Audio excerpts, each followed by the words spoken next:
से कई बार हम बातचीत भी करते रहते हैं कि आरबीआई और गवर्नमेंट इन दोनों का स्टांस बहुत अच्छे से है। और पिछली बार हमने बहुत क्लीन, बहुत अच्छा सा रिलेशन देखा। इस बार भी सेम गवर्नमेंट रिपीट होके आ रही है, सेम प्राइम मिनिस्टर आ रहे हैं, डायरेक्शन शायद सेम ही उनके पास रहेगी। तो ये जो सारी चीज़ें हैं जो कि कॉम्प्लेक्स बिहेवियर होता है कई बार गवर्नेंस और एग्जीक्यूशन के बीच में, तो वो इस बार टफनेस या रिजिडनेस आपको फिर से शायद ना दिखे। एक और चीज़, सिन्हा जी भी हमारे साथ जुड़ चुके हैं। सिन्हा सर, बहुत बहुत शुक्रिया, थैंक यू वेरी मच समय देने के लिए। मानसून का इस बार प्रेडिक्शन ये है कि 105 तक चला जाएगा, 108 तक, यानी कि नॉर्मल से बहुत अच्छा मानसून जा रहा है। और एक साइंटिफिक स्टडी ये भी कहती है कि 3 साल के एल नीनो के बाद अल नानो आता है, यानी कि आप बारिश ज़्यादा देखते हैं। सर, इसका कितना फ़ायदा होगा? कई बार ज़्यादा बारिश भी नुकसान दे देती है।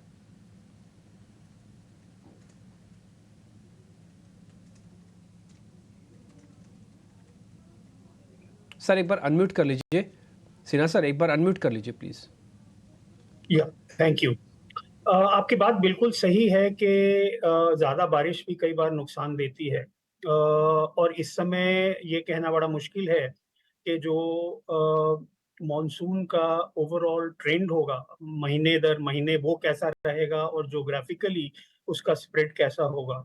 पर अस्यूम करते हुए कि वो नॉर्मल है, एक उम्मीद ज़रूर बंधी है कि इसका ओवरऑल फ़ायदा जो है एग्रीकल्चरल सेक्टर को मिलेगा और इसकी वजह से थोड़ा बहुत सपोर्ट जो है वो रूरल डिमांड को भी मिलेगा, जो कि पिछले कुछ सालों से लगातार दबाव में है। और ख़ासकर इस समय जब हम कंज़म्पशन डिमांड के ऊपर नज़र डालते हैं, तो वो एक कमज़ोर कड़ी के रूप में नज़र आता है।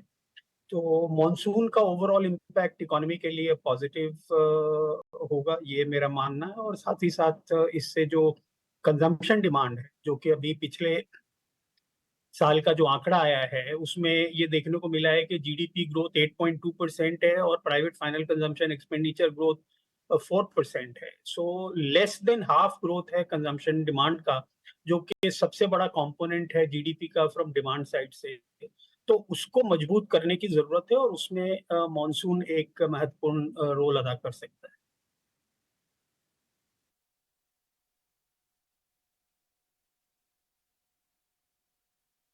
तो बिल्कुल, तो ये कुछ बातें इस वक़्त निकल कर आई हैं यहाँ पर।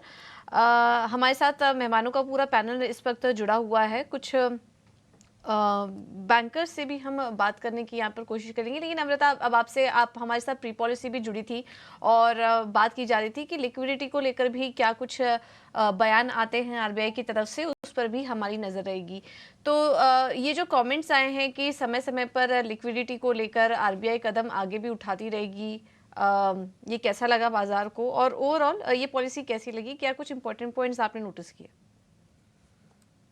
आप देखेंगे तो केवल पॉलिसी में ही नहीं, मई महीने में भी कई ऐसे एक्शंस लिए गए हैं आरबीआई द्वारा, जो कि यह संकेत करते हैं कि आरबीआई लिक्विडिटी के जो डेफिसिट है उसको कम करके एक न्यूट्रल की तरफ लाना चाहती है। और वो जैसे कि उन्होंने टी बिल के कैलेंडर को भी रिड्यूस कर दिया था बीच में, और कई दफा बायबैक्स अनाउंस किए, जो सिक्योरिटीज आपके लेटर FY25 में मैच्योर होते, उनको पहले मैच्योर करवाने की कोशिश की गई, जिससे कि सिस्टम में लिक्विडिटी इम्प्रूव हो सके। तो ये एक अच्छा सिग्नल है, और आने वाले समय में भी अगर आप देखेंगे, जून से लेके सितंबर तक करेंसी लीकेज कम रहता है। एफआईआई और कैपिटल, ओवरऑल ही डॉलर कैपिटल इनफ्लो का भी रुख हमारे इंडिया में अच्छा है। जून महीने से हम इंडियन बॉन्ड्स आपके ऑफिशियल रूप से जेपी मॉर्गन बॉन्ड इंडेक्स में भी इंक्लूड हो जाएंगे, बल्कि उससे पहले भी पैसे आने शुरू हो गए हैं। ओवरऑल लिक्विडिटी पे अगले 3-4 महीने आरबीआई का भी यही संकेत है, और हमें रुख पॉजिटिव दिखता है। उसके अलावा जैसा कि सबने चर्चा किया था कि आरबीआई ने एक बहुत अच्छा डिविडेंड, लगभग 1 लाख करोड़ से कुछ कम डिविडेंड की उम्मीद थी, बल्कि 2 लाख 10 10 हजार करोड़ का डिविडेंड आया है। उससे गवर्नमेंट को भी बजट बनने के बाद खर्चा करने की एक ताकत मिलती है। यह सब चीज़ लिक्विडिटी के लिए सकारात्मक है। उसके अलावा मुझे जैसा कि पहले ही हम चर्चा कर चुके हैं, अ, इस बार हमने देखा है कि हर बार एक मेंबर होते हैं जो कि बोलते हैं रेट कट होना चाहिए। इस बार एक और मेंबर ने इस तरफ इशारा किया है। शायद मार्केट इस बात को ज़्यादा तवज्जो दे और उस वजह से मार्केट में थोड़ी-सी हमें चहल-पहल दिख सकती है फिक्स्ड इनकम मार्केट में। बट उसके साथ-साथ जो उन्होंने ग्रोथ को भी अपवर्ड रिवाइज़ कर दिया है, इसको भी वॉच करना पड़ेगा क्योंकि धीरे-धीरे यूएस के डेटा सॉफ्ट होते हुए दिखाई दे रहे हैं। तो क्या अभी तो हमने पूरा एफवाई 25 शुरू ही किया है, अभी 3 और क्वार्टर पूरी तरह से बाकी हैं। उस समय तक ग्लोबल ग्रोथ कैसा रहता है, इस चीज़ को भी भाँपना काफ़ी आवश्यक होगा इस 7.2% ग्रोथ के लिए। बिल्कुल ये बात काफ़ी इम्पोर्टेंट आपने हाईलाइट की कि 4:2 से आरबीआई ने अपना फैसला दिया है, यानी कि 2 लोग अब ब्याज दरों में कटौती के पक्ष में आ चुके हैं। इस चीज़ को नोटिस भी किया गया था और आपने भी नोटिस करवाया। हमारे साथ पैनल पर किशोर लोधा जी भी मौजूद हैं उग्रो कैपिटल से। Sir, NBFCs micro finance institutions के लिए भी आरबीआई ने काफ़ी कुछ बात कही और उनका कहना था कि जो कम लोन वाले जो लोन दिए जा रहे हैं उस पे ब्याज दरें काफ़ी ज़्यादा हैं, उन लोन पर नज़र रखने की ज़रूरत है। और ये भी कह रहे हैं कि एनबीएफसीज को बैंकों की तरफ से जो लोन और एडवांसेस मिल रहे हैं वो भी उसमें भी धीमापन है, उसे भी ठीक करने की ज़रूरत है। तो जो overall banking mutual micro finance institutions को लेकर जो भी आरबीआई ने कहा उसमें आपने क्या कुछ इंपॉर्टेंट बातें नोटिस की? में देखेंगे तो एक कंटिन्यूटी नजर आ रही है। ब्याज दरों में कोई कटौती नहीं करी गई है। लिक्विडिटी पे आरबीआई समय समय पर इंटरवेंशन करते जा रहा है। लेकिन जहां तक एनबीएफसी का सवाल है या फिर माइक्रो फाइनेंस इंस्टीट्यूशन का सवाल है, आरबीआई से कोई बड़े संकेत नहीं दिखाई दे रहे हैं। आरबीआई ऐसा प्रतीत होता है आरबीआई की पिछली कई कमेंट्री से कि आरबीआई अभी भी बैंकिंग सेक्टर, एनबीएफसी, खासतौर पर एनबीएफसी सेक्टर की गवर्नेंस और उनके प्रैक्टिसेस पे पैनी नजर बनाए हुए है और समय समय समय पर उनको चेतावनी भी दे रहा है। कुछ एनबीएफसी पे एक्शन भी लिए गए हैं इसके लिए। तो आरबीआई उस तरफ काफी जोर दे रहा है कि एनबीएफसी का गवर्नेंस और इम्प्रूव हो, उनकी प्रैक्टिसेस और इम्प्रूव हो, इसलिए कि स्टेटमेंट ऑफ फैक्ट्स पे भी काफी जोर दिया जा रहा है। तो इस तरह की प्रैक्टिसेस पे आरबीआई का इस वक्त काफी ध्यान नजर आ रहा है। जहां तक एनबीएफसी के लिए विशेष कुछ विंडो क्रिएट करने की बात है, पिछले 4-5 महीनों में हमने ऐसा कुछ देखा नहीं है नवंबर में, जबकि कुछ ऐसे एक्शन हुए हैं जो कि एनबीएफसी के अगेंस्ट में ही गए हैं। जैसे कि नवंबर में महीने में आरबीआई की पॉलिसी में जो बैंक से एनबीएफसी को लोन मिलता है उस पे रिस्क वेटेड बढ़ा दिया गया था। हर रेटिंग लेवल पे 25% से रिस्क वेट बढ़ा दिया गया है, जिससे कि बैंकों से आरबीआई एनबीएफसी को मिलने वाली लिक्विडिटी थोड़ी कम हो गई है और इसके अलावा ब्याज दरें भी बढ़ गई है। तो इस तरह के ही एक्शन देखने में रहा है। तो इस वक्त ऐसा कोई आरबीआई का ऐसा कोई संकेत हमें नहीं मिल रहा है जिससे ये महसूस हो सके कि आरबीआई बैंक एनबीएफसी के लिए या फिर और किसी एनबीएफसी से जुड़े बाकी क्षेत्र जैसे माइक्रो फाइनेंस है उसके लिए कोई बड़े कदम उठा सकता है जो कि इस क्षेत्र को मदद कर सके। नज़रिया एनबीएफसीज को लेकर, पर क्योंकि पूरी आरबीआई की कमेंट्री देखे तो वो पॉजिटिव साइड ही आती हुई दिखी है, जहाँ पे जीडीपी का ग्रोथ आउटलुक उन्होंने 20 बेसिस पॉइंट से बढ़ाया है और साथ ही साथ इन्फ्लेशन का जो स्तर है उसको मेंटेन रखा है। हमारे साथ Abhishek Kapoor, CEO of Puravankara limited भी हैं। ऐसा कैसे आपने देखी ये पूरी पॉलिसी, क्या मेजर की टेकअवेज आपके लिए रहे? और क्योंकि आप रियल एस्टेट सेगमेंट से बिलोंग करते हैं और ज़बरदस्त हमने एक मोमेंटम उस पूरे क्षेत्र में देखा है, कि आपको लगता है कि आरबीआई की पॉलिसी और जितने भी पॉलिसी एक्शंस हैं ये सेक्टर को और भी बूस्ट देंगे इस वित्तीय वर्ष में?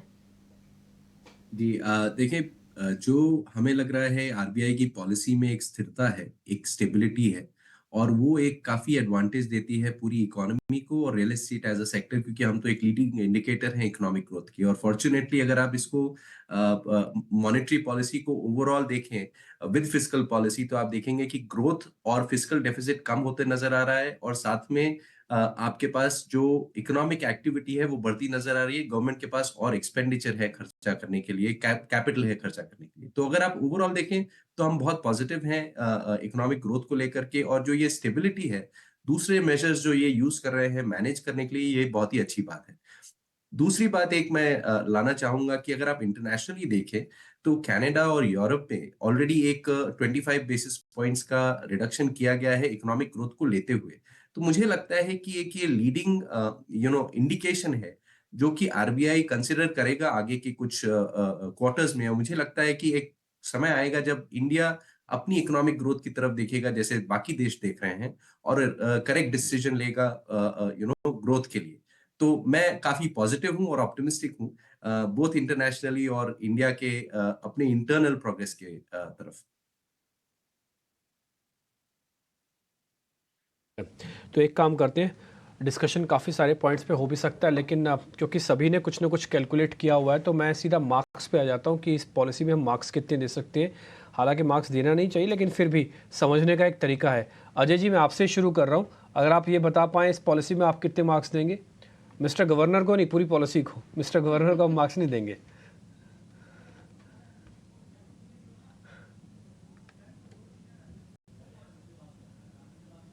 So, सर एक please. I'm now unmuted.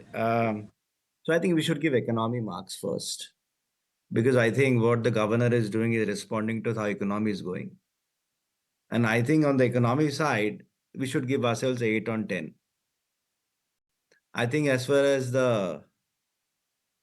policy goes, we cannot ask for better. See, everything that the governor is doing is making sure that, you just asked about NBFCs. See, the credit growth is very strong. So what the regulators are doing is making sure there is no exuberance. मतलब ऐसा ना हो कि हमारे credit growth इतनी strong है उसमें weakness ना आ जाए, लेंडिंग में एनपीए ना बढ़ जाए. So they're just trying to bring balance. So I don't think so as an economy and as a country we can ask for anything better from the regulator. I would give it 10 on 10. ठीक है, on इस point पे आप 10 of 10 देंगे। Sinha sir, एक छोटा सा point one liner में बताइएगा, फेड से पहले आरबीआई गवर्नर कभी दरें घटा सकते हैं, ऐसा कर सकते हैं वो, इसके चांसेस हैं?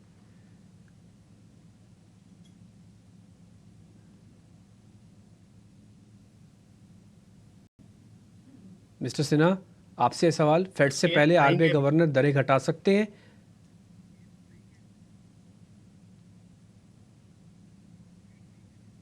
ओह ठीक है सर, आपसे ना थोड़ा हमको फीड नहीं मिल रहा अच्छे से, तो कोई बात नहीं, मैं आपके बजाय एक काम और करता हूँ, देवांग शाह से पता कर लेता हूँ। देवांग शाह, ये सवाल आपको शिफ्ट कर देता हूँ, फेड से पहले आरबीआई दरें घटा सकता है, ऐसा है? तो हमारा मानना ऐसा है कि एक्चुअली, और गवर्नर साहब ने खुद भी अपनी पॉलिसी में कम्युनिकेट किया कि there is a very high probability कि इंटरनल लोकल मैक्रोस, अगर मॉनसून ठीक ठाक रहा और इन्फ्लेशन अपना द सेकेंड क्वार्टर इन्फ्लेशन हमारे हिसाब से ट्रैजेक्टरी में एक्चुअली आरबीआई के एस्टिमेट से नीचे रहेगा। अगर Q2 Q3 इन्फ्लेशन अच्छा रहता है और हम लोग सस्टेन लेवल पे 4% के आसपास इन्फ्लेशन में रहते हैं, तो बहुत हायर प्रोबेबिलिटी है कि हम लोग फेड के पहले रेट कट कर सकते हैं। जब भी मैंने पहले, आई थिंक आरबीआई मीटिंग के पहले भी मैंने जो बताया था कि इस साल बिकॉज ग्रोथ पे कोई बड़ा प्रेशर है नहीं, और at this point of time हमें ग्लोबल ग्रोथ साइकिल भी इतनी वीक दिख नहीं रही है, so rate cut on an absolute basis काफी कम रहेंगे। सो हमारे हिसाब से इन दिस ईयर हमें 50 बेसिस के रेट कट एट मैक्स दिख सकते हैं। बट आरबीआई, आपके सवाल का जवाब के हिसाब से लॉजिकली आरबीआई लोकल मैक्रो को देख के फेड के पहले रेट कट कर सकते हैं। ठीक है, चांसेस तो हैं कि फेड से पहले भी कर सकता है, इसलिए हमारा जो पोल है ये कहता है कि सितंबर से पहले तो नहीं होगा। और इस बार का मॉनसून बहुत ट्रिगर पॉइंट रहेगा, वो कितना और कैसे चलता है, क्योंकि मॉनसून पे बहुत हद तक अब आरबीआई का ही फैसला डिपेंड करेगा। सरकार जो करेगी वो तो रोड मैप मिल ही जाएगा 3-4 महीने में, बट हाँ मॉनसून का भी बहुत इंपॉर्टेंट फैक्टर होने जा रहा है। बहुत बहुत शुक्रिया, थैंक यू वेरी मच आप सभी मेहमानों का। Abhishek sir thank you very much, Kishore sir thank you very much, समय दिया आपने। नम्रता जी, दिवांग सर आपका शुक्रिया, कुमार सर आपका भी शुक्रिया, सिन्हा जी, और राजेश सर आपका भी थैंक यू वेरी मच, आपने आज फिर से हमारे लिए टाइम निकाला। बहुत शुक्रिया सभी मेहमानों का। मनीष डांगी का भी बहुत बहुत शुक्रिया, आज हमारे साथ वो कार्यक्रम में जुड़े रहे। तो फिलहाल इस कार्यक्रम से इतना ही। तो पॉलिसी की कवरेज से साफ साफ निकल के आया कि कुछ होने तो नहीं जा रहा, लेकिन हाँ जो छोटे मोटे फैसले लिए हैं उसका पर्टिकुलर सेगमेंट पे असर ज़रूर पड़ता हुआ दिख रहा है। मेरे को और अभिषेक को, सृष्टि को इजाज़त दे सकते हैं।